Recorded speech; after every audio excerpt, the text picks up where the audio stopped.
Bom, eu fico super feliz de participar de novo, né? Em 2018, se eu não me engano, a gente fez um evento, participei do outro evento da Bimapro, e para mim é um prazerzão, assim, gente que eu conheço há muito tempo, que eu aprendi basicamente tudo que eu conheço, o pouco que eu conheço sobre indústria, sobre mercado. Eu pude acompanhar muito nesses 2 últimos dias com vocês, falando sobre marca própria. Então, gente que eu escuto há muitos anos, talvez mais de 10 anos, ou um pouco mais até, você mesmo, por motivos óbvios, mas Quintarelli, Fátima, enfim, todo mundo participou. O Frank Flomer, da Nestlé, que é uma pessoa que pessoalmente eu conheço, acho que falou fantástico, o pessoal da Damon, enfim, vou esquecer nome aqui, mas todo mundo que participou até agora, eu acho que foi fantástico.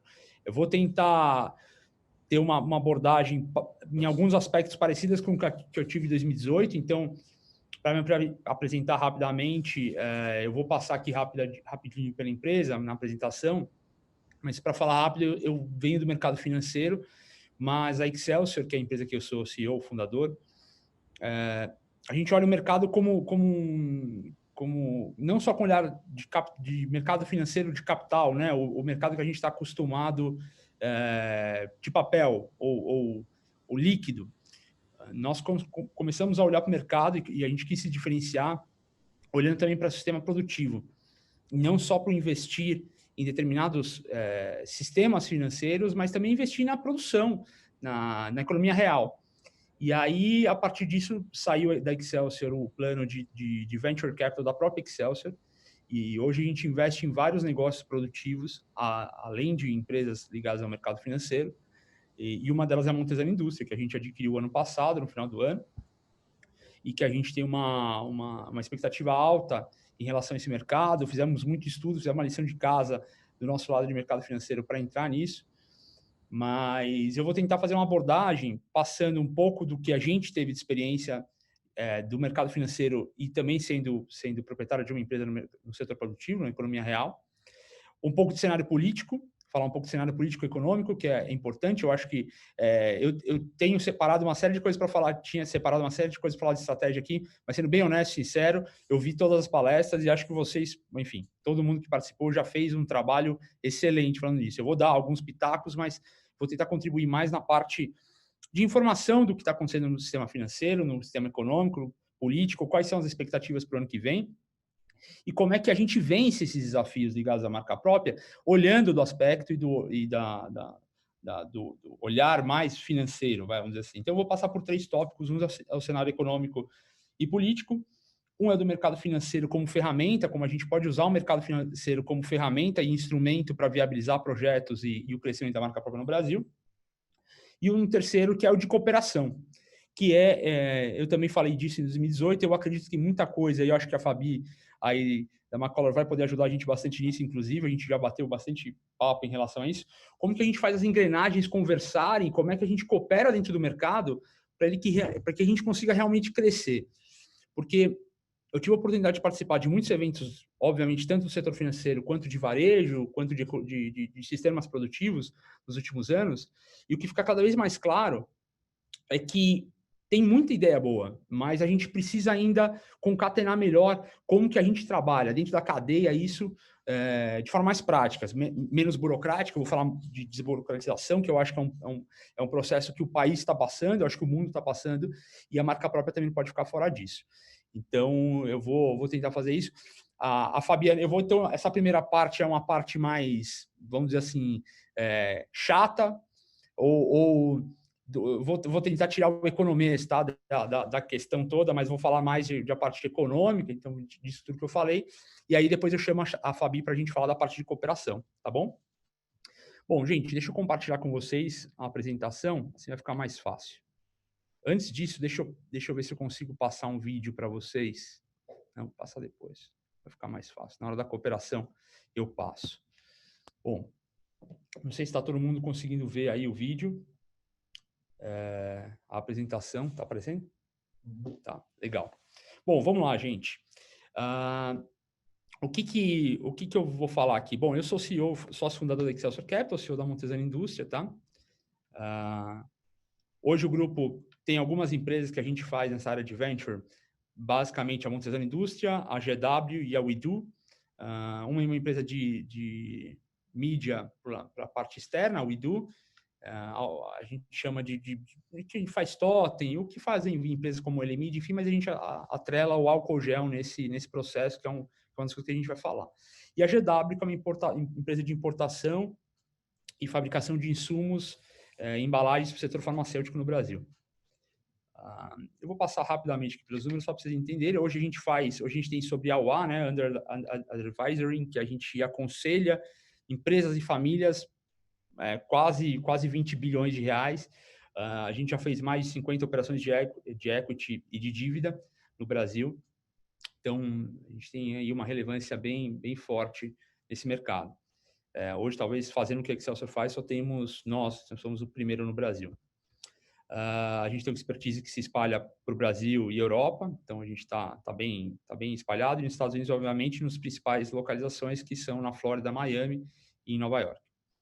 A gente conta aí com uma série de profissionais que nos ajudam nos processos todos com as empresas, com as famílias. Então, contadores, advogados e, obviamente, todos os especialistas em investimento. Aqui alguns dos pilares. Então, a gente tem uma visão 360 de fato, né, sobre capital humano, capital familiar, capital social, financeiro e intelectual. Sobre social, eu vou querer falar algumas coisas importantes. A gente trabalha aqui para as famílias sobre filantropia, questões de como devolver para a sociedade algumas coisas que a gente ganha dela. Eu acho que seria legal falar sobre isso para as marcas próprias. Bom, a Montesano Indústria é uma empresa que também faz parte do grupo. É uma empresa focada na ser especialista para fazer marcas próprias de terceirização. Tem um apelo sustentável. Hoje, o nosso principal interesse é em fazer produtos de life care, o que a gente chama de life care. Então, são produtos para casa, para pet, para carro, toda a higiene pessoal, e o out of home, que seriam todos aqueles nichos que são fora de casa mesmo. Então, para empresas, para escolas, universidades, hospitais e por aí vai. Algumas coisas aqui sobre nós, depois eu vou passar a apresentação. Eu só estou fazendo essa introdução aqui para que todo mundo saiba o contexto, um pouco de como que a gente está inserido nesses dois aspectos e por que a gente consegue ter essa visão tanto financeira quanto produtiva. Que conta um pouco dos nossos processos, enfim, como que a gente também trabalhou e hoje alinha todo o nosso processo, desde o estudo de concorrência, quem está fazendo as coisas, até a gente desenvolver, criar as novas ideias, criar as novas propostas, analisar a performance do que a gente criou, acompanhar a análise, regulamentar e produzir. Essa é uma marca que é nossa, né? A gente também tem marcas nossas mesmos, essa é a Limplex, que hoje está bem divulgada, a gente tem mídia social, faz um bom trabalho em relação a isso e serve para a gente também como showroom ou case para desenvolvimento de marcas para outros clientes. Alguns clientes nossos de portfólio, clientes que a gente já fez produtos ou continua fazendo, tá? Bom, a sede da empresa, a indústria fica em Budas Artes, aqui em São Paulo, e o nosso escritório do grupo fica aqui no Cidade Jardim, no Corporate. Todos convidados, inclusive, a virem conhecer quando quiserem. Bom, eu vou tentar agora falar sobre os tópicos que a gente estava conversando. De novo, agradeço pela Bimar por ter me convidado e ressalto que eu vou ser, assim, quem me conhece já do bate-papo que a gente teve em 2018, sabe que eu tenho um jeito de ser um pouco direto, às vezes até demais para esse mercado, do mercado está acostumado, porque por conta dessa escola do financeiro. Então, eu vou colocar visões minhas bem particulares sobre algumas coisas e tentar ser o mais direto possível, tá? Bom, cenário econômico e político. A gente, quem lembra de 2018, eu coloquei esse slide aqui na época, porque a gente estava bem na fase de ir para o segundo turno, ou tinha acabado de ir. E aí, por que eu coloquei essa charge aqui? Qual que era o grande negócio? Pô, a gente estava dependendo de quem que vai matar quem aí para o Brasil avançar. E eu tenho uma ideia que é o seguinte, eu acho que quem tem que construir a história política e econômica de um país somos nós, são os empresários, são as famílias. Os políticos têm que fazer aquilo que a gente quer. A crise de representatividade que a gente vem vivendo no mundo, inclusive no Brasil, ela se dá muito pelo fato de a gente achar que aquele momento político eu voto, eu entrego na mão de alguém e vou embora para casa, tocar minha vida. Não, a gente tem que fazer isso todo dia. E aí eu volto com uma outra charge, que eu achei esses dias, ela até, sinceramente, como desenho não é tão bem feita, você vai ver ali o Bolsonaro, o Huck, o Moro, o Dória, e eu acho que esse aqui é o Alexandre Frota, não sei quem, enfim. Mas é basicamente o seguinte, a gente está vivendo de novo uma fase de discutir. Então, a gente está vivendo o terceiro turno eterno, ou seja, a gente continua falando de eleição quando a gente devia estar falando de governo, de questões que a gente poderia estar melhorando em relação ao governo, independente da posição política de cada um. Então, a gente vive no Brasil um terceiro turno eterno que eu acho que não é legal. Não é legal. E, na verdade, não está ajudando nem o mercado e atrapalha um pouco nas projeções. Então, vou tentar entender, mas e aí, o que importa mesmo? Né? O que a gente tem, de fato, no Brasil que realmente importa a gente falar? Bom, a gente tem esse slide, eu também passei em 2018, vale a pena retomar. O Brasil tem uma terra, esse aqui a gente pegou da fonte da Rican, que é uma empresa que acho que todo mundo conhece, do Ricardo Amorim. A terra arável do Brasil, ele até brinca, né? Plantando dá. Assim, a gente tem uma terra gigantesca, arável.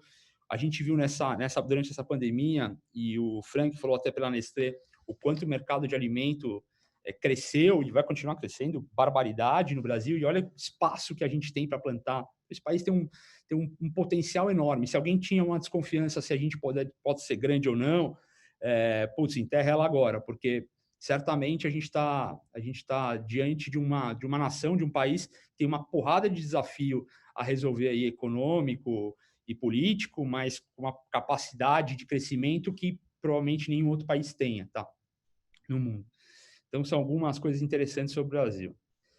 Outra coisa que, bom, também é um pouco da minha escola diária de notícia, eu gosto de ver notícias interessantes, então, para pegar uma fresquinha que saiu hoje de manhã sobre a Pfizer, né? Boas notícias, parece que o governo de São Paulo, inclusive, está trazendo algumas vacinas, acho que 120 mil vacinas nos próximos dias. Então, isso para o mercado é uma excelente notícia e para nós todos, claro, também, porque esse é um desafio que rolou esse ano de Covid e a gente vai conversar bastante sobre isso. E eu coloquei aqui a Amazon entra na venda de remédio com receita nos Estados Unidos, porque eu vi a palestra da RD, conheço bem também o pessoal, e eu vejo que tem muito desafio que eles tentam superar sempre, inclusive regulatório dentro da marca própria, né, para assim, desburocratizar ou desregulamentar algumas coisas em relação a que tipo de produto que eu posso vender dentro de uma farmácia. E quando a Amazon entra nisso nos Estados Unidos, o aspecto financeiro de tudo isso é esse detalhe aqui que os papéis do Walgreens despencaram 12,8%. Então, assim, é o medo que a Amazon, que é um brutal player de varejo, causa no mercado todo, porque eles sabem que a Amazon por aí vai querer fazer, inclusive o que deve fazer, que já faz no seu e-commerce, que é entrar com marca própria na rede de farmácia. Então, eu acho que isso é uma informação relevante. A Amazon cresce demais como marca própria. Vocês sabem esses dados, eu não vou passar por eles. Como marca própria, inclusive no Brasil. Hoje, pela Montesano, a gente, inclusive, vende dentro da Amazon. A gente usa uma ferramenta deles chamada FBA, que basicamente eles ajudam a gente com toda a logística na parte da venda online. E então a gente teve a oportunidade de ter bastante dados da Amazon. Então eu coloco isso aqui porque eu acho que é uma bandeira a se levantar, inclusive que eu sei dos desafios regulatórios no setor farmacêutico no Brasil para a marca própria, tá? Para contar um pouco de história econômica também do PIB, hoje a gente está aí na faixa dos 106 mil pontos. Eu coloquei aqui algumas faixas de máxima, né? Em janeiro a gente chegamos lá, bateu 120 mil pontos em alguns pregões. Víamos uma crescente gigante, agora o Covid atrapalhou, mas a boa notícia, e é o que alguns economistas já vinham falando, e eu não sei quantos de vocês tiveram a oportunidade de ver, mas eu vou tocar nesse ponto ali na frente, mas 2020 foi melhor ou foi menos pior do que se imaginava. A gente tinha uma expectativa quando começou, e importante falar esse dado, eu sei que muita gente conhece isso, mas é legal. Especialmente o Ibovespa, o mercado, ele nunca reflete presente, tá, gente? Ele sempre trabalha com expectativa. Então, ele está sempre mostrando a expectativa de alguém para o futuro. Então, quando tem essa queda gigantesca ali em março, a partir de janeiro, fevereiro, mas principalmente em março, do mercado, é porque a expectativa era muito ruim. E a gente está falando, e eu sei que isso é uma dificuldade de entendimento, porque eu acho que até jornalisticamente no Brasil isso é feito de uma forma não tão clara.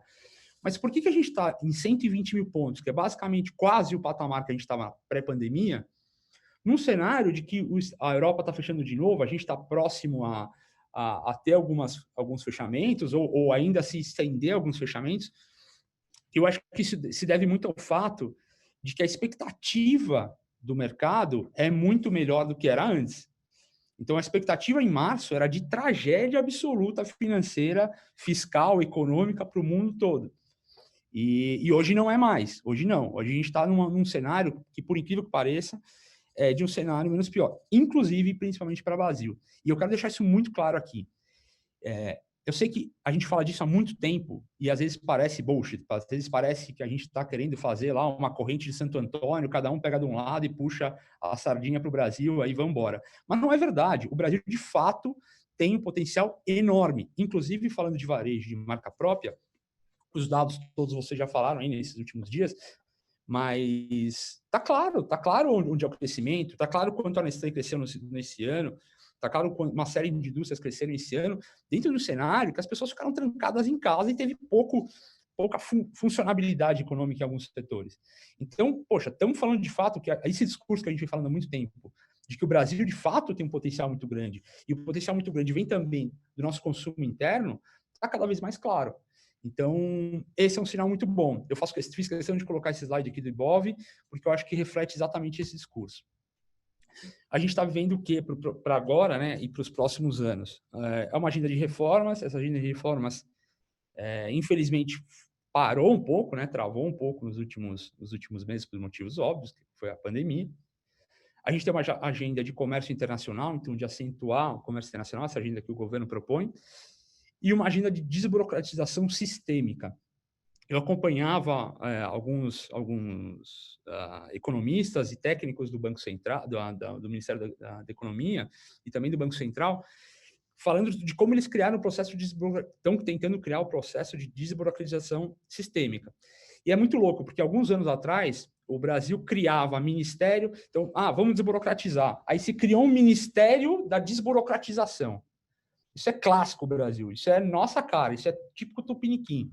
Ou seja, para desburocratizar, a gente cria outro ministério para... Então, assim, eles estão tentando melhorar isso, e eu acho que esse é um problema que, economicamente, se bem resolvido, impacta diretamente em alguns desafios financeiros que estão ligados ao setor produtivo e, consequentemente, na marca própria, que é uma questão de como que os impostos são cobrados, de que forma que eles são feitos, como é que a gente regulamenta as coisas no Brasil. Eu acho que o Brasil precisa passar por um processo de regulamentação, essa é a opinião pessoal minha, bem antiga, inclusive em relação a algumas agências que a gente tem no Brasil, eu acho que precisa passar por esse processo e acho bom que isso esteja na agenda, tá?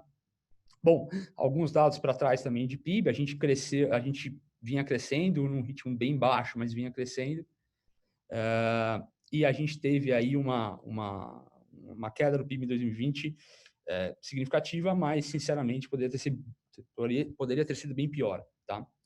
A gente tem aqui um estudo da própria XP do que ela espera para 2021. E aqui eu acho importante, acho que é um detalhe que todo mundo quer saber, né? Mas eu acho que a gente tem um 2021 que promete muito para o Brasil, tá? A gente está falando de um PIB que se espera cresça 3,4%, acho arrojado e acho possível. Um índice ainda de inflação bem controlado, a gente entende que a gente consiga controlar bem os preços ainda, não ter apesar de hoje já no valor pessoal está reforçando o medo em relação a isso, mas eu acho que eles vão conseguir conter. Estão falando de uma taxa Selic ainda muito baixa, se a gente pegar os tais 14% que a gente teve há 5 anos atrás, e está falando de 3% ainda, é bem baixo, eu acho que a gente vai conseguir manter essa taxa. E câmbio, que eu sei que é uma matéria cara aí para todo mundo que está no mercado de marca própria, por vários motivos óbvios, né, de produção e de venda, mas eu acho que deve se controlar e deve se manter na casa dos 4,70, 5,10. Eu acho que essa é a faixa. Acho que você coloca aqui 4,90, mas eu acho que esse é um ponto. Só para reforçar, quem quiser mandar pergunta pelo YouTube ou pelo Zoom mesmo, ou quiser pelas redes sociais, também pode mandar. A gente está com a equipe da Excelsior aqui também de prontidão para que alguém se mandar mensagem por lá, a gente responder, tá? Em relação a isso, que eu sei que às vezes pode ser alguma coisa que gera interesse e todo mundo queira saber detalhes. Mas basicamente é isso, gente. Essa é uma pesquisa, é um estudo que eu, sinceramente, apoio, tem a ver com o que eu acredito. Eu acho que o PIB vai crescer. A gente vai ter um crescimento do PIB significativo, que vai ser basicamente recuperar uma boa parte do que a gente perdeu esse ano. Acho que a gente vai conseguir contar a inflação, que é um grande problema. Vamos continuar com juros baixos, vamos continuar com um câmbio muito bom para exportação, e acho que até convidativo para quem produz ainda é um câmbio factível para a gente conseguir manter um preço no Brasil ok. Bom, aqui também falei disso em 2018, então a gente falava de consultorias, empresas que determinam ali os principais fatores para o sucesso de uma empresa, principalmente as novas. Então, timing, execução, ideia, modelo de negócio e financiamento. Quando a gente vai falar de empresas um pouco mais consolidadas, o modelo de negócio e financiamento, eles ganham um peso ainda maior, tá? E é sobre isso que eu vou falar hoje. Eu vou dizer como é que a gente consegue melhorar nessas outras coisas, até porque sobre ideia, sobre timing, sobre execução e time, desculpa, eu acho que vocês já falaram bastante e acho que as ideias são fantásticas. Então, eu vou tentar focar nessa parte. Uma das coisas que eu falei, tá errado aqui o nome, é Bradesco, não é Brasdesco, mas enfim, que eu falei da última vez, foi que a gente tinha um problema grave no Brasil de acentuação. Se eu pudesse fazer uma enquete com vocês agora e entender quem tem conta e pedir para me responder quem tem conta no Bradesco, Caixa e Itaú, Banco do Brasil, Santander, praticamente todo mundo diria algum desses ou dois desses, mas principalmente Itaú e Bradesco, né? Lembrando que Caixa tem muita gente que tem conta no Brasil por motivos funcionais, não por uso diário, mas enfim, as empresas, principalmente as PJs, têm muita conta nesses bancos. O Nubank vem crescendo aí eu coloquei esse número porque é relevante, ele se torna o 6º maior em número de clientes.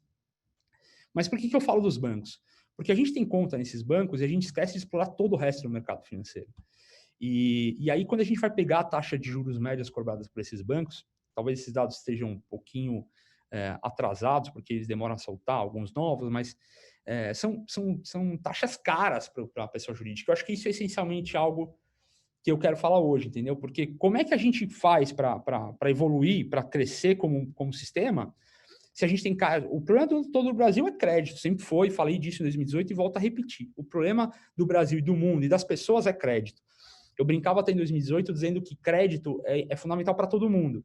É aquele cara ou aquela criança ou adolescente que quer sair com os amigos e aí ele vai pedir para os pais quando é adolescente e o cara fala, pode ir ou não pode ir. Se ele faz alguma coisa errada, ele perde crédito com os pais. Então, provavelmente, ele não vai conseguir mais obter aquilo que ele quer. Isso funciona no mercado financeiro igual, e a gente usa isso para a vida. A gente precisa ter crédito moral e, obviamente, financeiro com todo mundo. E esse é o maior problema do Brasil. A gente tem crédito caro, custa caro girar a máquina, custa caro girar as empresas. E aí, isso impacta diretamente. Eu vi algumas frases que algumas pessoas falaram hoje, do tipo, a indústria tem que entender a marca própria, tem que priorizar, não tem que mais colocá-la de lado. Eu concordo plenamente, acho que tem que focar, mas eu acho que tem que ficar claro que esse é um trabalho em conjunto que tem que ser feito pela cadeia. De quem produz matéria-prima, de quem faz embalagem, de quem faz rótulo, de quem vai produzir o produto acabado e do varejo. Isso precisa ser feito de uma forma uníssona para que a gente não impacte tanto. Eu vou dar um exemplo. Quando o varejo ainda coloca prazos gigantescos para a indústria pagar, e óbvio que eu estou falando aí também, puxando um pouco porque eu sou industrial, então eu tenho que dizer isso também, 90, 120 dias para pagar, aniversário de loja, eu sei que várias coisas dessas não impactam na marca própria em si, e ainda bem que não impactam, e aí tem uma oportunidade maior, mas mesmo assim, quando a gente tem algumas coisas em relação a isso, de prazo, de quebra, enfim, a gente acaba impactando toda a cadeia. E esse é um desafio, tá? Não é novidade, o Brasil inteiro passa por isso, mas setores como o agro, por exemplo, que superaram isso, entenderam isso há muito tempo, crescem bastante e crescem de forma cooperativa. Então, esse aqui é um ranking de crédito de pessoa jurídica, de capital de giro. Vocês podem ver que dos primeiros bancos aí, vários desses, ou vocês nunca ouviram falar, alguns de vocês provavelmente nunca ouviram falar, ou não trabalham com eles. Então, a gente tem um problema sério no Brasil de acesso a crédito, e isso é muito uma questão nossa. Então, a gente tem que buscar ferramentas, busquem bancos diferentes, busquem soluções diferentes.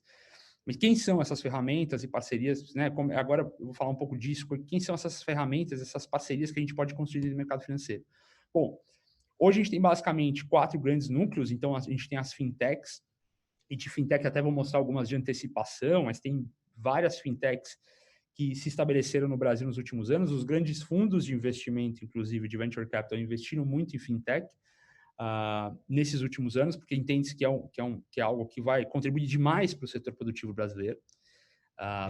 Os fundos de investimento, você tem hoje fundos de investimentos da XP, por exemplo, que investe e ajuda com crédito para empresas. Tudo isso que eu estou dizendo, gente, é porque tem desafios gigantescos financeiros dentro desse processo. Principalmente quando a gente estiver falando de pequenos e médios produtores, que é quem faz bastante coisa no Brasil hoje também. Hoje a Nestlé não faz, por exemplo, marca própria no Brasil. Então você vai ter que ter uma empresa média ou pequena fazendo. E essa empresa média ou pequena, ela depende desse caminho. E por aí vai. Eu acho que os varejos médios e pequenos também. Os varejos grandes, os atacadistas grandes, eles hoje basicamente têm os seus próprios bancos, né, que eu coloquei aqui também, ou suas próprias instituições financeiras. Mas dá para trabalhar com o mercado todo aberto também, que tem uma série. Hoje o Brasil tem um sistema ligado ao mundo financeiro, talvez um dos mais consolidados do mundo. Só falta a gente baratear crédito e democratizar a participação nisso. Então, insisto, procurem, busquem fintechs, bancos. Você tem a XP entrando forte dentro desse mercado, mas forte mesmo. A XP foi muito conhecida por a parte de investimentos pessoais e pessoas físicas. Hoje ela já é gigantesca na XP Empresas, prestando serviço para empresas. Ela já faz uma série de operações de crédito e também faz operações estruturadas.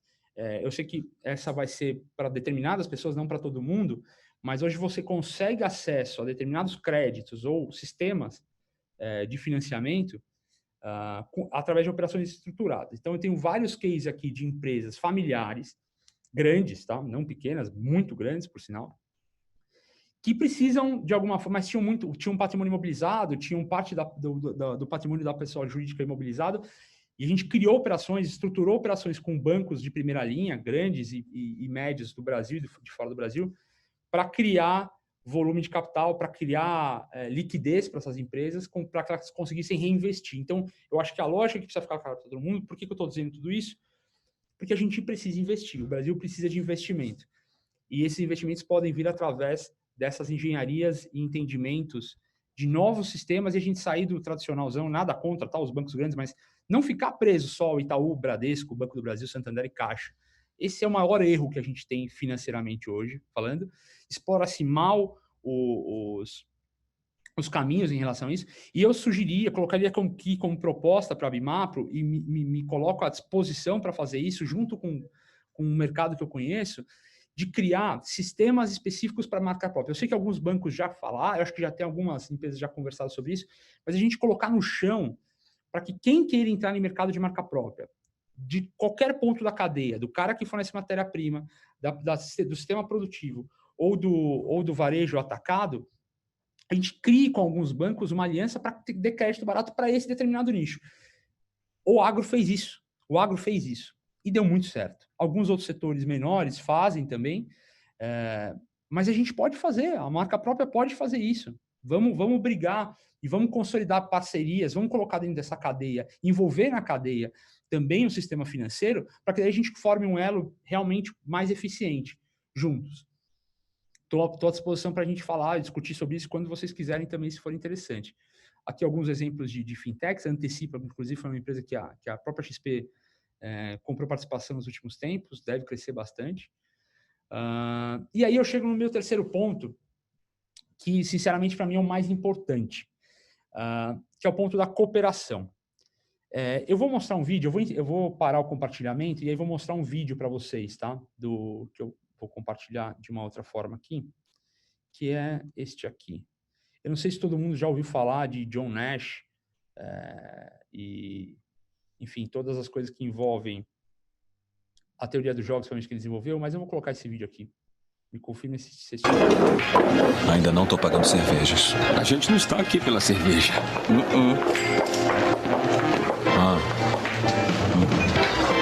Concordam que ela devia se mover em câmera lenta? Acham que ela vai querer festa de casamento? Que tal espadas, pistolas ao amanhecer? Vocês não sabem de nada. Lembre-se da lição de Adam Smith, o pai da economia moderna. Em uma competição, a ambição individual serve ao bem comum. Exato. É cada um por si, senhores. E quem sobrar fica com as amigas.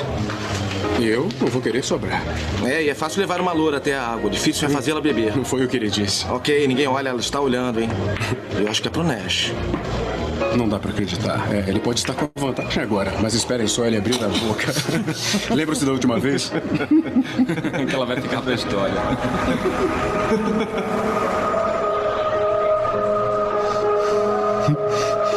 Adam Smith precisa de revisão. Do que você está falando? Se todos competirmos pela loura,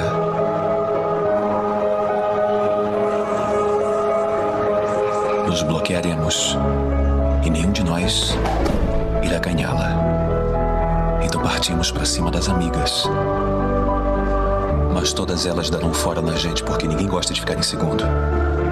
Mas me pergunto, e se ninguém for na loura? Não ficamos no caminho dos outros e não insultamos as outras garotas. É o único jeito de vencer. Todos nós vamos pra cama assim.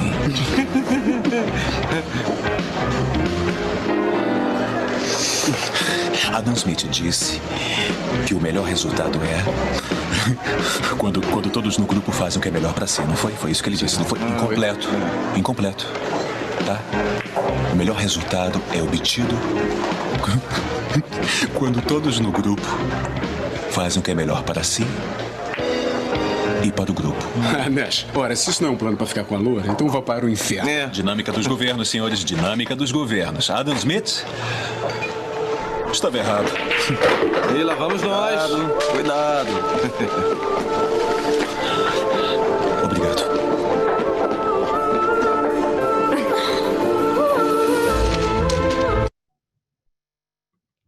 Não sei se deu para ouvir bem aí, todo mundo conseguiu ouvir bem? Tá. Esse é um trecho de um filme que eu acho que bastante gente já deve ter visto, enfim, mas que é Uma Mente Brilhante, do John Nash. Eu sou grande fã do cara por motivos econômicos, tá?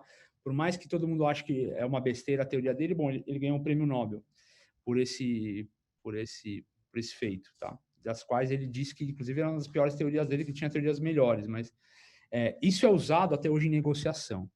E meu ponto tem um momento que ele fala do John Nash, do Adam Smith, que ele fala, Adam Smith precisa de revisão. E estava incompleto. As coisas acontecem da melhor forma quando a gente faz algo o melhor para si, né? E, na verdade, a gente precisa fazer o que é melhor para mim e para o grupo. O ensinamento que esse cara, que é prêmio Nobel, deu, e que acho que, às vezes, a gente, como empresário, e aí agora vai, talvez, uma crítica construtiva, de fato, talvez seja direto, mas é construtivo o que eu estou querendo dizer. Eu não sei se a gente tem uma arrogância dentro do Brasil, pelos tamanhos das empresas que a gente trabalha, pelos grandes mercados, os grandes varejistas, os grandes atacados, os caras que são grandes produtores, os pequenos, os médios, por aí vai. E toda a sabedoria está lá. A gente já viu. Ela existe. O mercado usa. Os Estados Unidos é o que é, vários lugares são o que são, porque isso eles aprenderam de uma forma muito clara e transparente. A gente, às vezes, fica patinando em problemas que não são problemas e esquece que as soluções estão ali, já foram dadas. E cooperação, que parece uma coisa, para algumas pessoas é quase que um apelo... não, mas você tá dizendo que o varejista X vai cooperar com o varejista Y, eu, indústria tal, vou cooperar com... Cara, esse é o princípio mínimo de negócio. Mínimo. Eu não estou dizendo que não vai ter competição. Vai ter competição. A gente... como ele faz a analogia ali, né, das mulheres, que até analogia que talvez não seja politicamente correta hoje fazer com mulheres. Eu até acho que não é. Mas o que ele faz, ele fala, cara, a gente não vai conseguir, vai todo mundo em cima da mesma pessoa, vai ser infeliz, mas se a gente cooperar, se a gente pensar no que é melhor para nós mesmos, para mim mesmo e para os outros, a gente vai chegar numa solução. E o meu ponto em relação a isso é que, sinceramente, há 10 ou 15 anos, quando eu vejo os eventos de marca própria, eu sinto que falta isso. E eu sinto nos eventos de varejo, e eu sinto que falta no Brasil como um todo. Mas, como a gente começa a resolver os problemas dos nossos microcosmos, dos nossos microambientes, e é para isso que existe esse ambiente aqui, para que existe esse ambiente nosso, pequeno, para a gente resolver os nossos problemas já. E eu acho que esse é um ponto. A gente precisa criar, na minha opinião, um melhor sistema de envolver a parte financeira dentro da cadeia e uma melhor cooperação dessa cadeia. Como que a gente faz isso? Que desafios que a gente vai superar em relação a isso? Como é que a gente vai, de fato, botar isso na prática? Eu acho que um dos pontos é desburocratizar. A gente tem muita burocratização. E aí, agora, eu acho que vai chegar num ponto que, mais do que eu mesmo, eu gostaria que a Fabiana participasse. Então, Fabi, eu vou pedir para você abrir o microfone e começar a participar. E aí, antes de abrir aqui o que dá para fazer como cooperação, você que faz parte dessa cadeia, queria que você se apresentasse para todo mundo, e aí a gente continua batendo um papo sobre como se ajudar em relação a isso. E o que vocês estão fazendo também na McColor em relação a isso. Então, por favor. Oi, boa tarde. Vocês estão me ouvindo bem? Está me ouvindo bem, Sim. Giovanni? Primeiro, eu queria agradecer aí o convite da participação. Eu acho muito importante a gente parar um pouquinho para poder estar trocando ideias e experiências, né? Eu acho que isso só tem a agregar ao nosso dia a dia. Você quer que eu fale um pouquinho da McColor? Eu quero. Tá. Rapidamente eu vou estar falando. Nós estamos há 36 anos de mercado. Acho que é difícil alguém não lembrar da musiquinha do rádio, né? Que o pessoal acaba lembrando um pouquinho do nome da McColor. A gente trabalha tanto em etiquetas como rótulos e e-mold label, né? Nós somos a primeira empresa, aliás, sempre na parte de inovação, né? Que é algo que é uma empresa que é familiar, né? Do seu Marcos Rossi, acho que o pessoal acaba conhecendo ele bastante também no mercado. E uma das premissas aí da empresa é a parte de inovação. E pegando um pouquinho do que a gente vem falando aí no Congresso, né? Enfim, uma das principais inovações que a McColor trouxe aqui para o Brasil, nós somos a primeira empresa a investir na parte da digital, né? Que é onde vai poder estar fazendo essas pequenas e médias tiragens para poder atender esses projetos que são embrionários, que uma vez também pode se dar como um projeto aí, né? Não só o início, né? Mas acabar crescendo bastante. Então, hoje, a McColor atua tanto no sistema da digital, Flexo e Offset também, e a gente consegue atender todos os segmentos de mercado. Esse é um diferencial nosso que a gente consegue agregar bastante. E o mais importante, como a gente atende todos os segmentos, a gente consegue ter bastante experiência, né? Então, a gente consegue passar para todo mundo que a gente está aprendendo de cada mercado. Aí vem, acho que o valor agregado que a gente pode passar para os clientes. É experiência mesmo, é o histórico que a gente acaba tendo, né?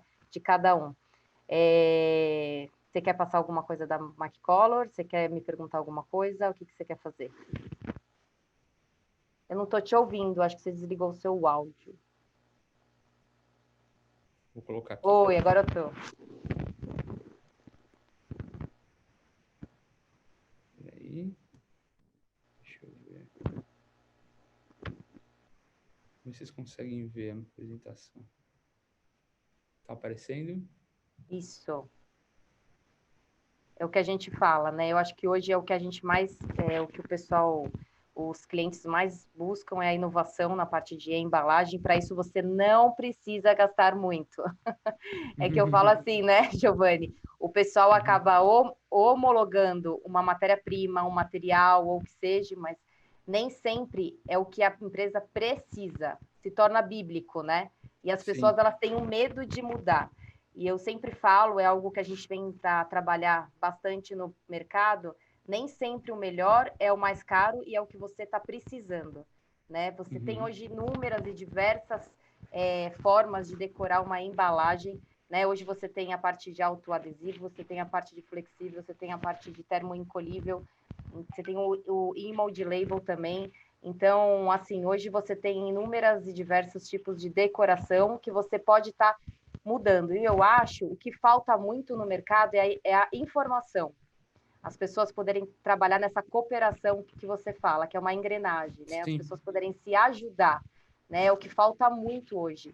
E eu acho que falta muito a informação de não ter medo de poder falar, né?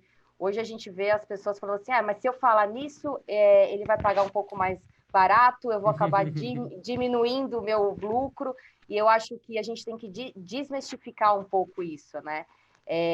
Hoje a gente tem inovações na área de embalagens que tem um valor, que vai dar um valor agregado muito bom. Você pode dizer aí, você pode pegar um BOPP hoje, que é o metalizado, né? Foi uma opção que muitas empresas usaram para tirar um pouquinho o hot, não sei se todo mundo conhece do que eu estou falando, que é o hot stamping, né? Que ele tem um pouquinho, ele é um processo um pouco mais caro, dependendo de como você vai usar ele. Então, tem várias formas e maneiras de você poder deixar o seu produto bonito. E o rótulo, ele vem também com uma vantagem, que é o adesivo. Você poder estar não trabalhando com o mínimo, né? Hoje você não tem o mínimo, né? Eu posso fazer 1 milhão, 100, eu posso trabalhar com os variáveis, né? Então, hoje você consegue fazer isso, e eu acho que para esse mercado de marca própria, que a gente vê que vem crescendo muito, e a gente tem isso dentro da Maquicolor, a gente lida com isso, é importante eles entenderem que eles podem estar variando, porque eles não sabem qual produto que vai sair mais, né? Eles não sabem se é o chocolate, se é o morango, e o adesivo vem assim, né? A gente pode estar brincando um pouquinho com essas variações, né? E aí vocês podem ver uns exemplos aí de embalagem de segmento que a gente trabalha, né? Acho que dá para a gente poder ver aí bastante. Nós somos certificados também. Eu vou falando, eu estou misturando algumas coisas porque eu vou lembrando, tá? Com a coisa você me para, hein, Giovanni? Mas a gente é certificado pela ISO, né? Isso acho que é super importante.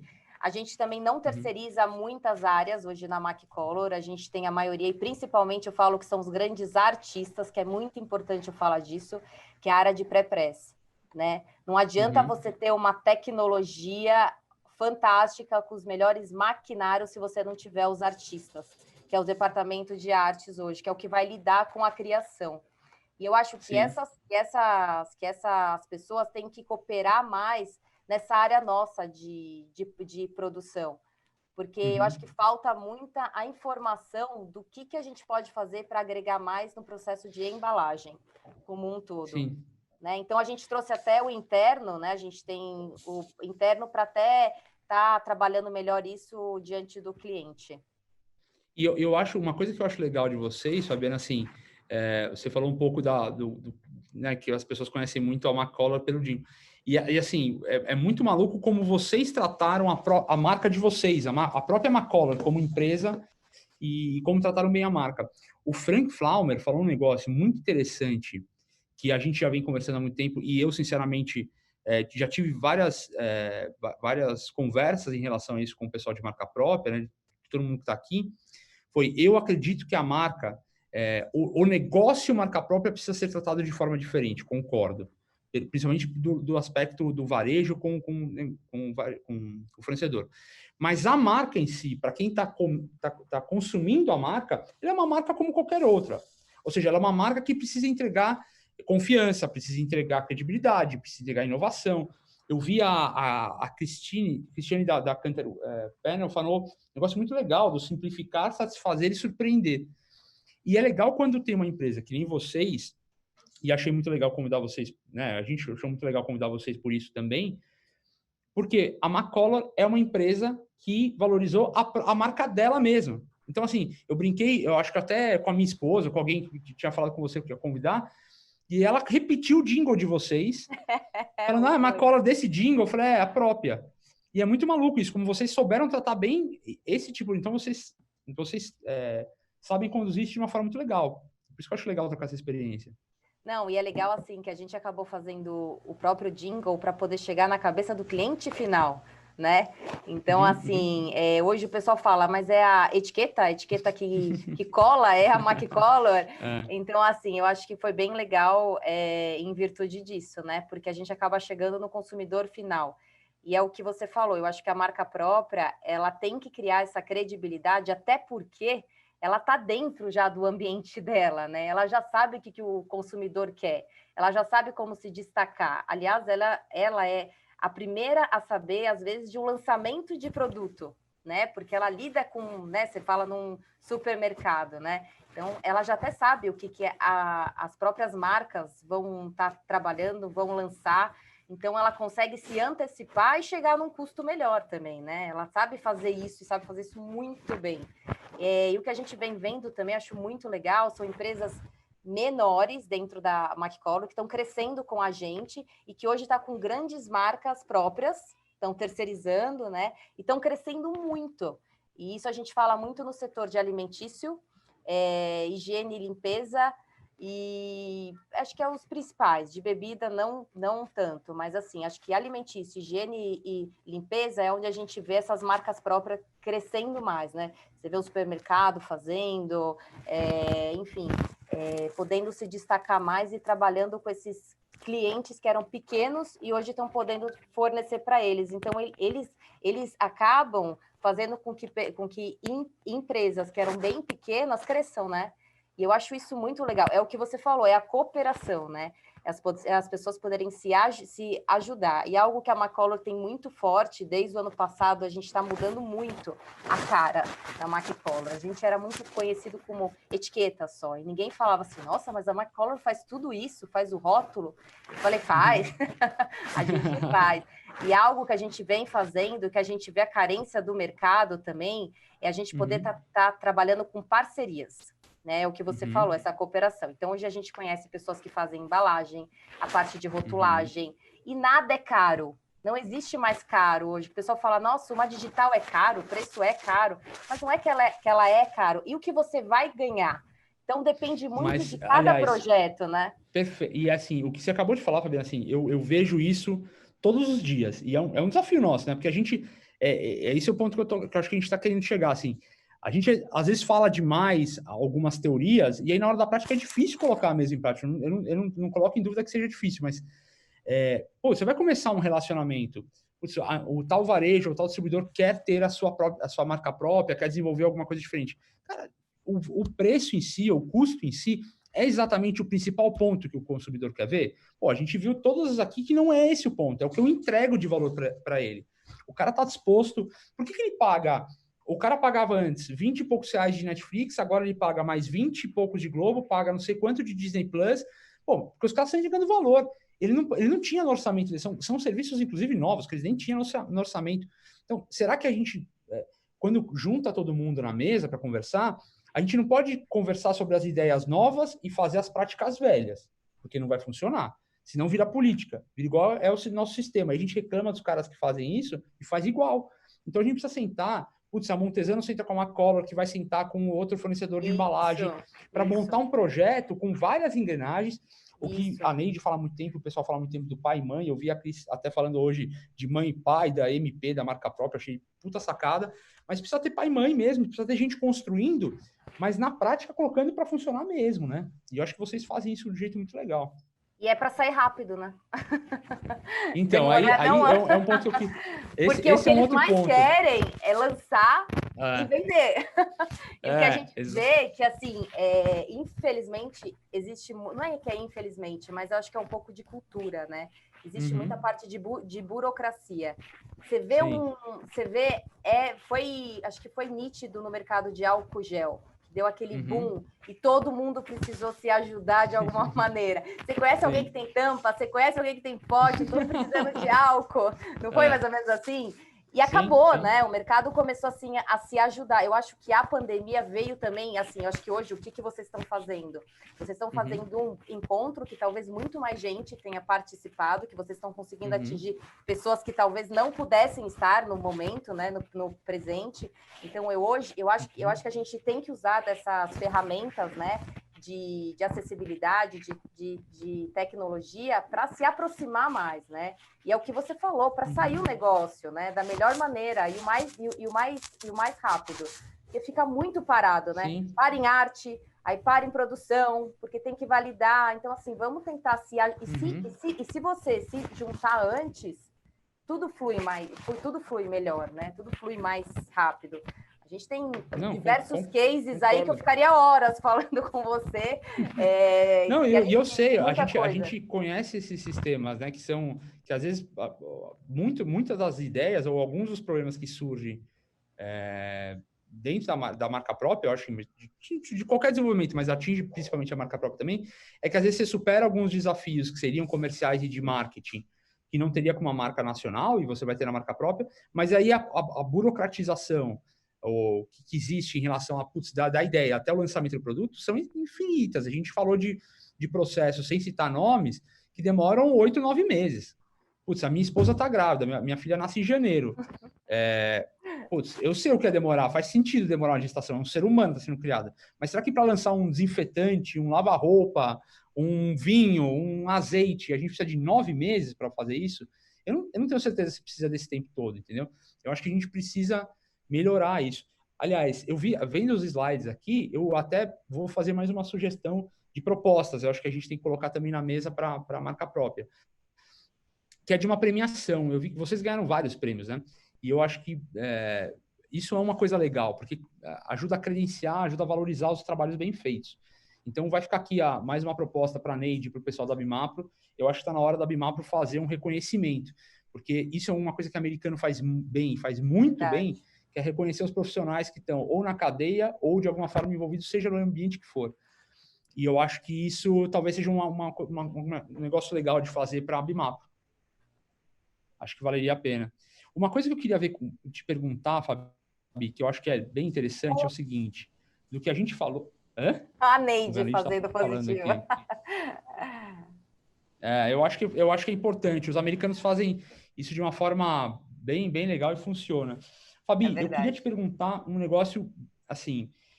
A gente está falando sobre marca própria, mas eu acho que o ponto que também muita gente já levantou estrategicamente, e eu acho que vai ter a ver com na parte de cooperação, é de tecnologia. Então, que tecnologias que a gente tem aí, que a gente pode colocar, e o que a Macolor está colocando na mesa, o que está pensando, o que está visionando e colocando em prática de novas tecnologias e inovações, desde o seu sistema produtivo até, de fato, no final, na parte final ali. O que você pode contar para a gente em relação a isso? Eu acho que, em termos de tecnologia hoje, o que a gente tem avançado bastante é fazer essa... Como eu vou te explicar? É fazer algo que a gente possa atender da melhor maneira possível o cliente que está crescendo também, é o startup.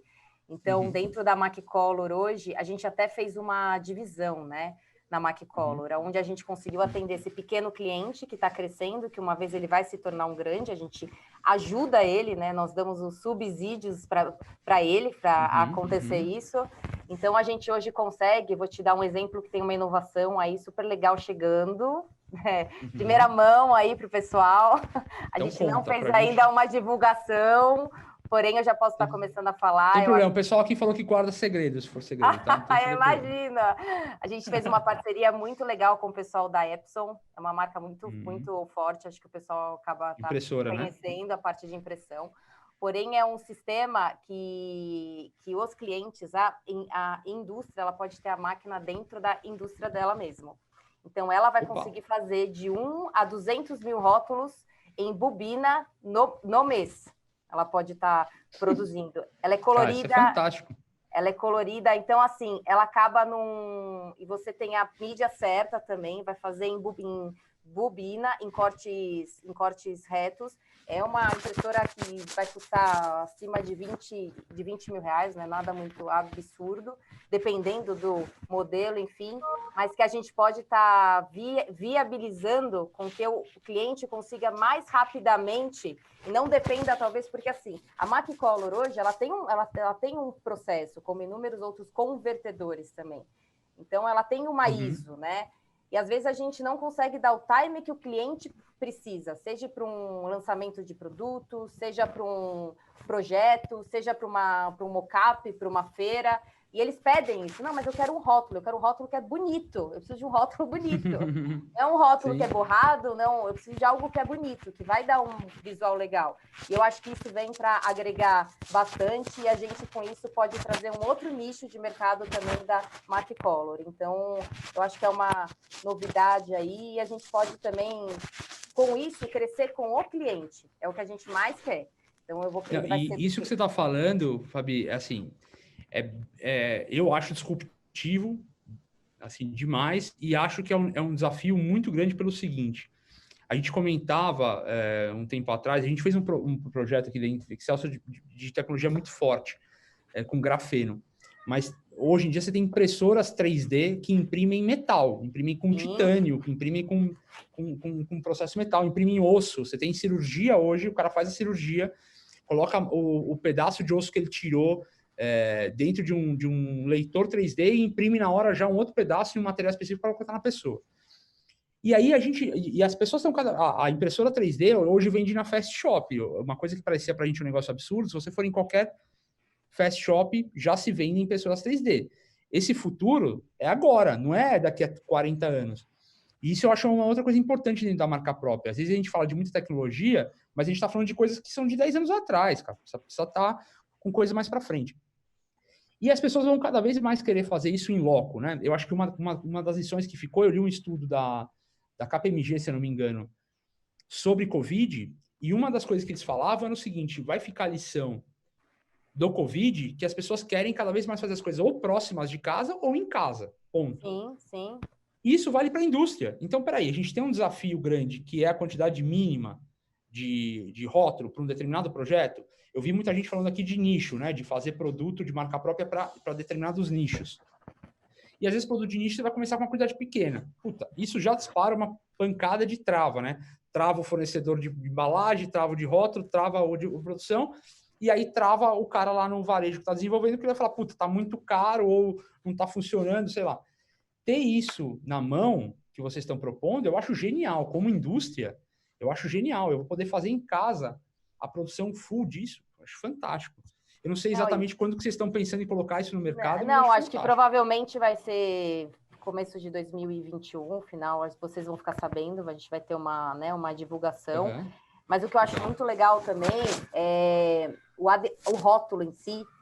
Ele vem para substituir também o dry offset e a parte de silk, né? Porque você não tem um mínimo, né? Então, eu acho que isso é super importante para quem vai fazer os lançamentos no mercado, né? Com o adesivo, sim. Ou tanto com o e-mold label também, que é algo que vem crescendo demais, principalmente em mercado de refrigerados, né? De sorvetes, de açaí, enfim.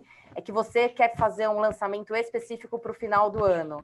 Você não precisa gastar, eu vou ter que comprar 50 mil ou 20 mil, o que seja. Não, você consegue fazer 1.000, 5. Então, eu acho que isso é muito legal no sistema da digital também, que é o offset, né? E em flexo, dependendo do tamanho, porque a gente trabalha muito com metragem, né? Com metros quadrados, depende muito do tamanho. Sim. Então, você talvez consiga fazer dependendo do projeto. E também fazer a junção.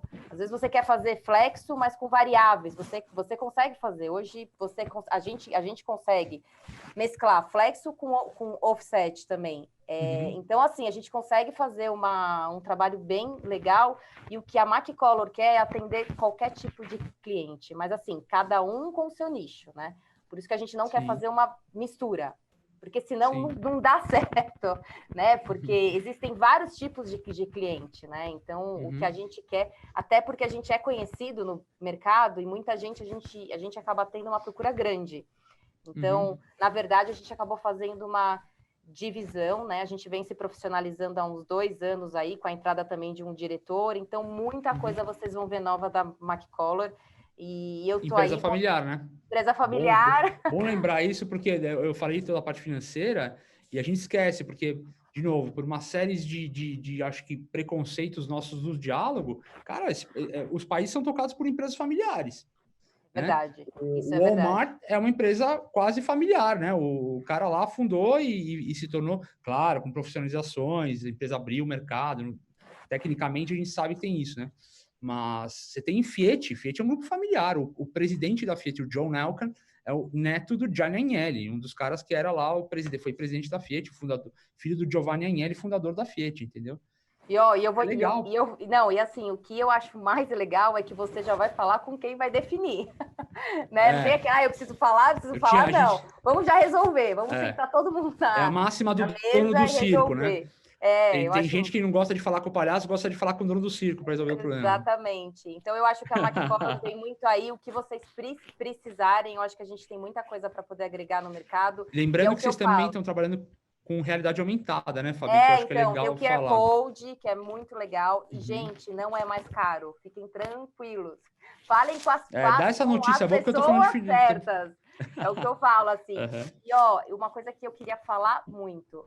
Tirem um pouco esse Uhum. pessoal de P&D, que eu converso muito. Vamos conversar, fazer um teste novo. Não foquem em materiais que estão, assim, está homologado. Mas por que não tentar um outro? Que vai ter o mesmo tipo de função, né? Vamos um pouquinho quebrar esses paradigmas, né? Vamos um pouquinho fazer outros testes, tem muita coisa nova. A gente tem uns fornecedores aí de matérias-primas e, assim, as pessoas, elas acabam focando e não querendo mudar. E a gente tem que estar preparado para isso, porque é isso que vai fazer o negócio crescer. É você poder estar aberto à mudança, né? E tem muita coisa nova. Então, a gente tem o verniz que brilha no escuro, a gente tem o verniz hoje que está sendo usado muito, que é o verniz tato. Você consegue passar a mão e sentir uma lixa, né? Você tem um cheiro hoje dentro dos próprios rótulos para poder estar trabalhando com um pouquinho de aroma de chocolate, de tutti-frutti. Então, tem, assim, isso, lógico, já tem um valor Isso tem tudo a ver com também o que eu ouvi aqui. Acho que, se não me engano, também o Frank falou, eu ouvi a Fátima falar, um monte de gente, que é da marca própria seguir para a experiência, por exemplo, é o que eles fizeram no Starbucks. O Starbucks é basicamente um negócio de experiência. Ele faz café, como vários outros fazem, mas ele tem a questão da experiência. Então, eu acho que cada vez mais ter essa possibilidade de trabalhar com a experiência das pessoas. Na embalagem, porque uma coisa muito louca que eu notei aqui foi assim, na Covid, um outro termo que eu peguei de um estudo foi que a Covid acelerou a digitalização das coisas. Então, até comprar carro, que é um mercado que não se imaginava que fosse mudar, o cara leva o carro para fazer test drive na casa e compra online o carro. E aí você fala, pô, por que eu preciso de tanto vendedor de carro, expositor e tal? E aí, hoje ainda, 2020, a gente fala que quando vai lançar uma marca no varejo, precisa ter, sei lá, quantos promotores no ponto de venda. Peraí, cara, será que o produto não pode falar por si só também bastante? E é o celular, e aí, todo mundo a gente tem hoje, né? o Borg, que é um cara que falou há pouco, eu também esqueci de mencionar ele no começo, mas ouvi a palestra dele, que é um dos maiores gênios que eu conheço em relação a isso. É um cara que sabe tudo sobre isso e, assim, experiência com o produto. Você tá lá com a embalagem na frente do cara. Pô, o que eu posso fazer? Ô, Fabi, o que você tem de tecnologia para eu colocar para melhorar a experiência do cara? É no olfato? É visual? O fornecedor de embalagem, consigo colocar um soft touch, consigo fazer alguma coisa diferente. Isso. Eu acho que essas ideias precisam ir para a prática, né, Fabi? Tem algo que vem crescendo muito também, que é o Double Face, que é aquele rótulo que você consegue abrir e colocar mais informações. Porque hoje a Anvisa, a parte de ingredientes, de legislação, acaba tendo muito, né? E polui, né? Então você consegue fazer o que abre e fecha. Então tem a impressão na própria cola, então tem muita coisa legal que a gente pode fazer e a gente precisa pensar assim, não é que ele é mais caro, mas sim o que ele vai agregar no final, né? Para o meu cliente. Sim. E o que eu vou ganhar com isso, né? Eu acho que isso é o mais importante. Eu falei lá atrás de uma questão uma questão social que eu estava apresentando em Excelsior, e na apresentação de vocês também tem essa questão de cunho social, e eu acho importante tocar nesse ponto agora pelo seguinte, para também já conduzir para o nosso encerramento aqui na parte de cooperação. Eu acho que as empresas foram criando trabalhos sociais e ligados ao terceiro setor de forma contributiva, a gente foi contribuindo, então, quem pôde nessa pandemia contribuir com a Cogel, vocês sem participando de projetos sociais, enfim, mas eu acho que tem uma questão social que a gente pode fazer, e os projetos que aparecem para a gente contribuir são importantes, mas mais do que isso, eu acho que está na hora de a gente envolver, de fato, o cliente na cadeia. Eu sei que já falaram sobre isso, e eu vou tentar colocar os pontos que eu acredito, e eu queria que você desse a sua opinião, Fabi, do seguinte. Eu coloco mais uma proposta aqui, claro. Então, falei sobre a proposta de criar um sistema financeiro dentro do setor de marca própria, se colocar dentro da cadeia, a gente ativar isso, de criar o prêmio, e de envolver mais uma engrenagem nesse negócio, mas na prática, não na teoria, que é o cliente. Ou seja, a gente, de fato, colocar dentro do sistema, cara, quem que fornece os insumos, quem que fornece as embalagens, quem fornece o rótulo, quem vai fazer o produto, o varejo ou o distribuidor que quer colocar esse produto no mercado, e o cliente. Como é que você envolve o cliente dentro do seu processo? cara, envolvendo, inclusive, nas questões sociais ou nas questões que são de interesse dele. Então, por exemplo, hoje a gente tem uma questão de influenciador digital muito forte, via Instagram e por aí vai. A agregar as marcas junto com quem consome, porque o cara que vai consumir, ele precisa se identificar. E o que eu estou dizendo aqui vai de encontro ao que eu disse lá atrás sobre política. A crise que estamos vivendo no mundo é uma crise de representatividade. As pessoas não se sentem representadas por ninguém. E aí a gente acaba não conseguindo identificar em nenhuma figura o que a gente quer. O cliente também.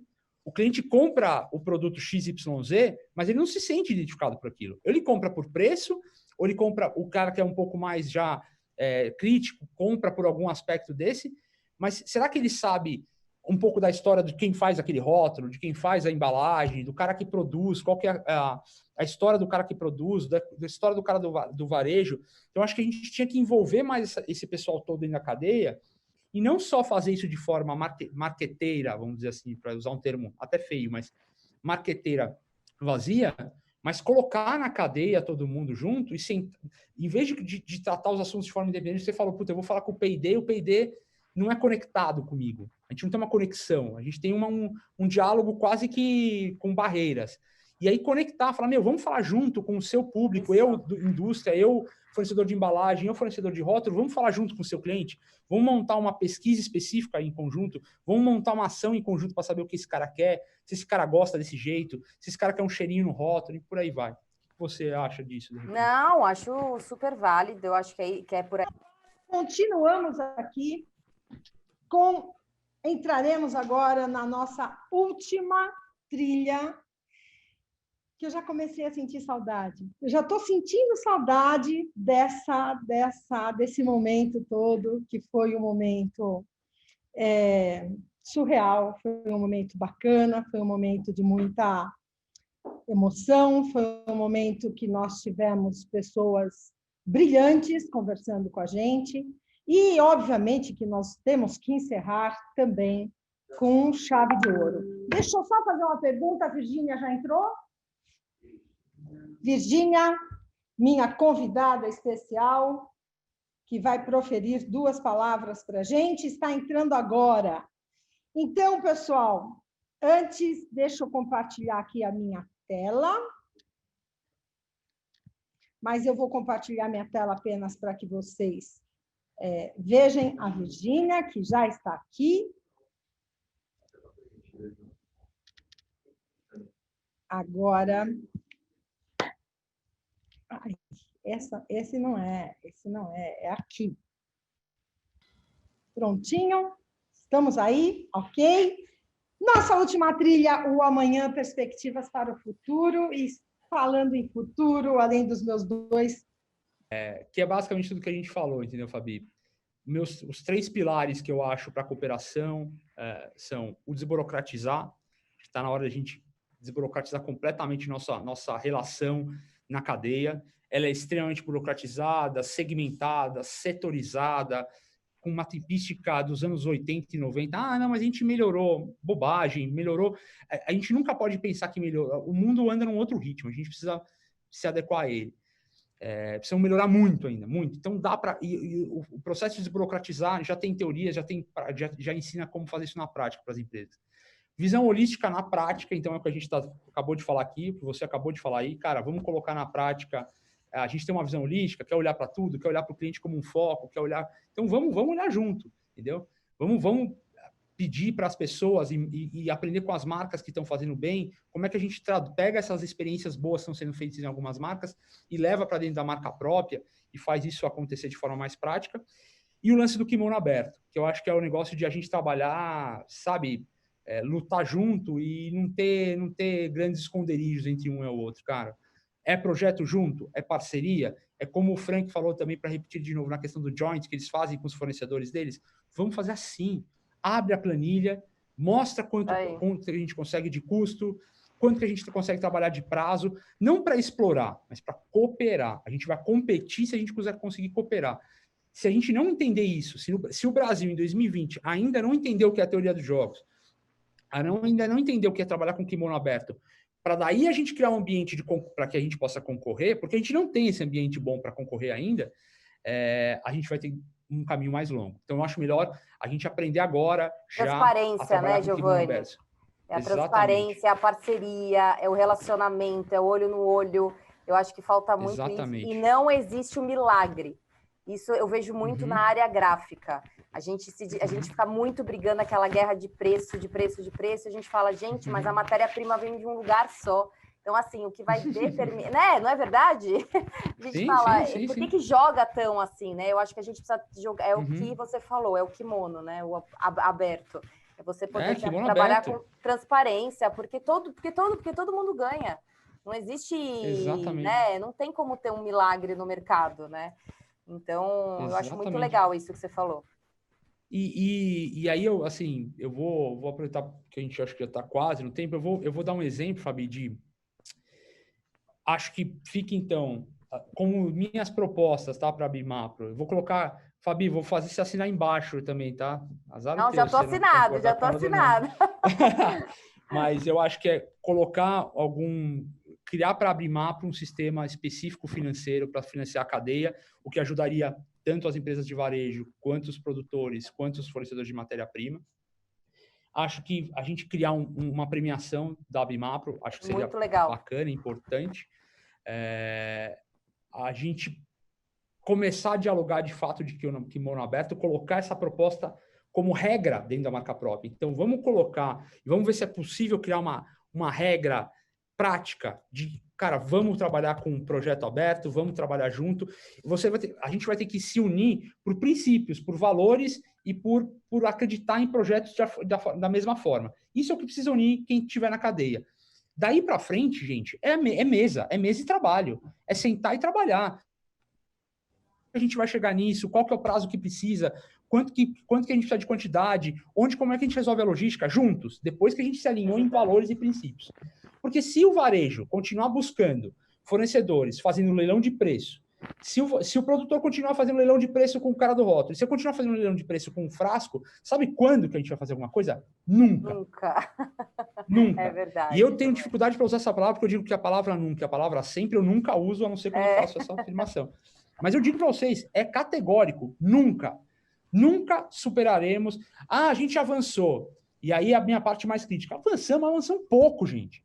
O mercado todo está voando em marca própria, voando em varejo, voando gigantesco, a Amazon comprando, fazendo farmácia, e a gente discutindo há 10 anos a mesma coisa. Porra, vamos sentar na mesa e vamos se unir na cadeia por valores e por princípios, botar na prática o que a gente escreve, o que fala na nossa apresentação institucional, e aí discutir na prática. Depois que eu defini o time, eu sento com o meu time e ganho o jogo.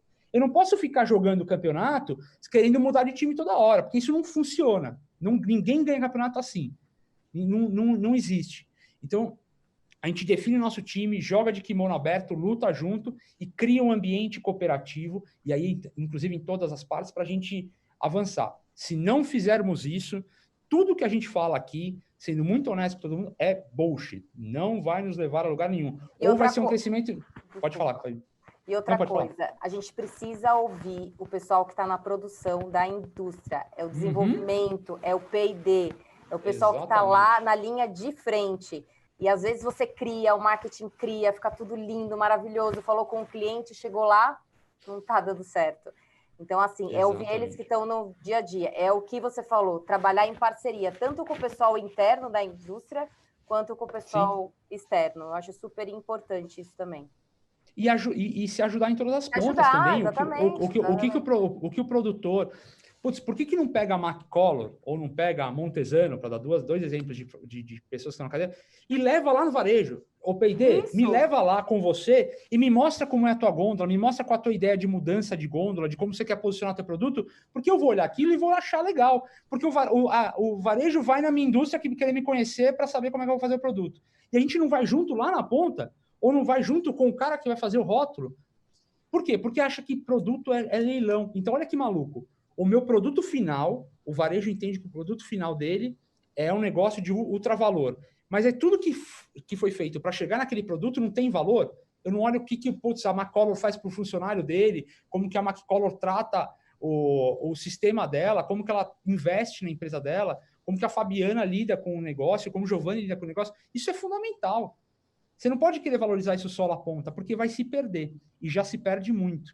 As pessoas estão cada vez mais críticas a querer saber como todo o sistema funciona. E se a gente não olhar junto para isso, pô, gente, vamos desenvolver. Foi definido que eu quero a Macolor como rótulo, eu quero o fulano como embalagem, o ciclano como produtor. Agora vamos junto, vamos visitar a loja, vamos fazer tal coisa, vamos olhar isso tudo junto. Eu acho que ficam lições que eu sugiro para a Abrimapro que coloque isso no papel, como regra para criar produto de marca própria. Eu acho que isso vai ajudar todo mundo. Porque para a cadeia é muito melhor falar, eu estou dentro do projeto, agora eu vou fazer o meu máximo, tudo que eu puder para o negócio funcionar da melhor forma possível. Eu tenho certeza, Fabi, que você e a Macolor, pela história que vocês têm, a gente pensa igual em relação a isso. Cara, eu estou dentro do projeto? Estou. Então eu vou fazer tudo que eu puder de melhor qualidade, de melhor tecnologia, de melhor preço que eu puder entregar para todo mundo ganhar. É isso aí. E sonhar grande, voltar a sonhar grande. Eu tô agora fazendo a salário do escritório da Excelsior. E a gente é um pouco viciado, ou para não dizer muito viciado em automobilismo por aqui, né? E eu pedi, a gente tem vários quadros de pilotos aqui, especificamente nessa sala, a gente tem os quadros que eu pedi para fazer dos 3 campeões mundiais de Fórmula 1 do Brasil. Óbvio que o Senna é uma referência para todo mundo, né? Eu especificamente. Mas tem um motivo de ter esses 3 quadros aqui, porque a gente precisa saber valorizar no Brasil todo mundo. Não só o cara que para mim é um ídolo, e é um ídolo para todo mundo, mas o Emerson e o Piquet que foram campeões. E por que eu quero encerrar com isso? Porque eu acho que falta a gente voltar a sonhar grande. Não é só a questão lá do livro do Lema, enfim, dos caras do Sicupira e do Teles, mas a gente querer de novo olhar para o Brasil e para os nossos negócios de um jeito grande, como esses caras aqui olharam. O Emerson foi campeão mundial em 72. O Piquet foi campeão nos anos 80. O Senna foi campeão 3 vezes. E a gente às vezes brinca, né, no esporte, principalmente no automobilismo, que, esse era o Brasil que dava certo. Cara, o Brasil que dá certo é hoje. O Brasil dá certo ainda pra cacete. O que falta é a gente voltar a sonhar grande, desburocratizar nossas relações, botar em prática a nossa visão holística e jogar de kimono aberto. Se a gente não fizer isso todos os dias, de verdade, esqueçam tudo que todo mundo falou aqui esses dias. Enterrem. Porque se a gente não botar isso na prática desse jeito, juntos, não vai a lugar nenhum. Para um cara desse ser campeão mundial, o que teve de nego que teve que trabalhar no carro dele e na história dele para ele chegar a um título mundial, vocês não têm a menor ideia. E isso falta no Brasil. Lá fora se valoriza muito o mecânico, se valoriza quem troca o pneu, se valoriza quem faz o pit stop, se valoriza quem projeta o carro. Aqui a gente sempre olha só para esse cara. Vamos voltar a sonhar grande, vamos voltar a valorizar a cadeia, vamos voltar a olhar para todo mundo junto nesse processo, vamos desburocratizar a relação. Não tem porquê hoje, porque o cara é diretor de marca própria, porque o cara é diretor da empresa X, ou porque o cara é diretor da Macolor, que a gente não vai conversar na mesma língua, da mesma forma. A arrogância e o posicionamento acima dos outros em negócios é burrice estratégica. Não leva a lugar nenhum. Concordo. Eu assino embaixo. Não sei se a gente está no tempo certo, a Neide vai falar bem, mas queria que também você falasse, deixasse uma mensagem aí, Fabi, para a gente. A mensagem que eu tenho para falar é que acreditem no seu sonho, é o que o Giovanni falou, lutem. Eu acho que parceria e transparência e sinceridade e a gente colocar tudo às claras, eu acho que uma parceria, ela só dá certo quando ela começa certo. E é isso que a Macolor, ela faz muito. Não é à toa que a gente está 36 anos no mercado. Acho que 36 anos não é para qualquer empresa, não. Isso eu falo, isso vem desde a época do meu pai, que é o seu Marcos, e foi algo que ele me ensinou muito e que eu pretendo aí, por alguns anos ainda, por mais de 36 anos, poder estar passando um pouquinho da experiência dele e também trazendo uma visão nova da Macolor, que é isso que eu venho fazendo há uns 3 anos, vamos dizer assim, que eu estou mais à frente agora da empresa. Então, é trabalhar com transparência, né, e com parceria. E se ajudar, esse mercado precisa se ajudar, parar com essa parte de concorrência. Esse mercado gráfico tem muito disso, de concorrência, que um tem, que outro não tem. Eu acho que todo mundo tem muita coisa. O mercado ele é muito grande. Todo mundo pode ganhar. E nem é saudável um cliente ficar com um fornecedor só. A gente pode ter 2, 3. É o que eu acho que a gente pode se ajudar muito, né, Neide? Então, eu acho que a gente está aqui para isso, né? E queria só deixar essa mensagem, o que vocês precisarem da Maquicolor, nós estamos de portas abertas para conversar, enfim. E é isso que eu tenho para poder falar. E obrigada pela oportunidade de poder mostrar essa nova cara da Maquicolor, né? E o que vocês precisarem, vocês podem me procurar, fiquem à vontade, é só procurar. É Fabiana Rossi, pronto. E manda essas notícias assim que saírem essas novidades. Não. Toda vez agora a gente vai, lógico, a gente já tem uma comunicação aí, mas quando a gente souber de coisas a mais aí, a gente vai passando, fica tranquilo. Obrigada, viu? Legal. 2 minutos, então, nesses 2 minutos eu quero dizer 3 coisas. Primeiro, que tudo que vocês disseram foi muito, muito bem colocado, é exatamente isso. Não tem outra fórmula e não tem outro jeito. Vocês resumiram tudo que a gente falou esses dias e é isso mesmo, mas eu só colocaria para vocês uma coisa, respeito.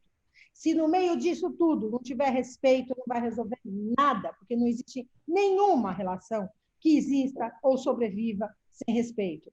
E a segunda coisa que eu quero te dizer é o seguinte, amanhã nós já estamos mandando para você toda a documentação para você se associar, porque você conseguiu me dar uma esperança de um sonho que eu tenho há 35 anos, eu sonho em fabricar dentro da própria empresa os rótulos.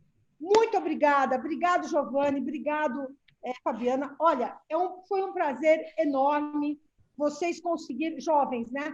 Vocês conseguiram passar para a gente aquilo que a gente, sair da caixa e passar para a gente aquilo que a gente precisava de fato ouvir. Convido todos vocês a permanecerem aí, porque agora, em seguidinha, eu já estou entrando para começar a última trilha desta nossa linda e inédita jornada, que é a primeira vez no mundo que existe um evento desse formato, com tanta gente boa, com tantas palestras fantásticas. Tudo isso num único espaço, com pandemia ou sem pandemia. Aí, o Brasil é isso. Muito obrigada a vocês. Obrigada. A vocês. E lembrando, a gente fica sempre à disposição. Todo que quiserem discutir sobre qualquer ideia de marca própria, estamos aqui. Muito obrigada. Obrigada. Valeu, gente. Beijo.